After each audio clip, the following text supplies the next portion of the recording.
Un élément que je trouve très intéressant lorsque l'on fait des cas inspirés de faits réels, mais basés sur des entreprises fictives ou mettant en vedette des entreprises fictives, c'est que l'on peut ajuster le contenu du cas. Par exemple, on peut fusionner deux situations, donc mettre dans un même cas des situations qui se sont passées dans différentes organisations.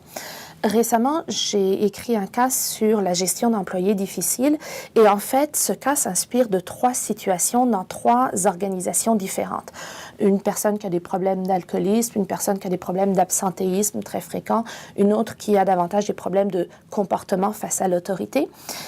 Je les ai fusionnés dans la même organisation et ça m'a permis d'ajouter des éléments pour complexifier un peu le cas.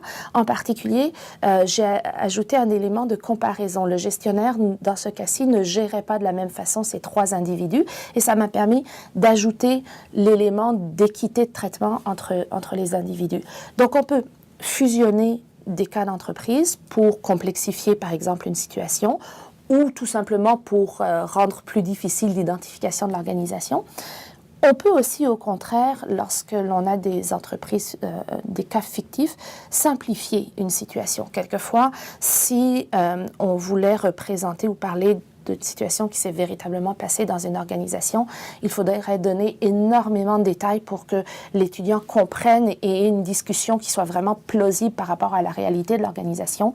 Et ça peut devenir un peu trop complexe par rapport au niveau des étudiants avec lesquels on veut discuter ce cas. Donc, l'utilisation d'une entreprise fictive nous permet d'élaguer les faits, de garder uniquement ce qui est pertinent pour l'usage pédagogique qu'on veut en faire et donc de simplifier un peu la situation.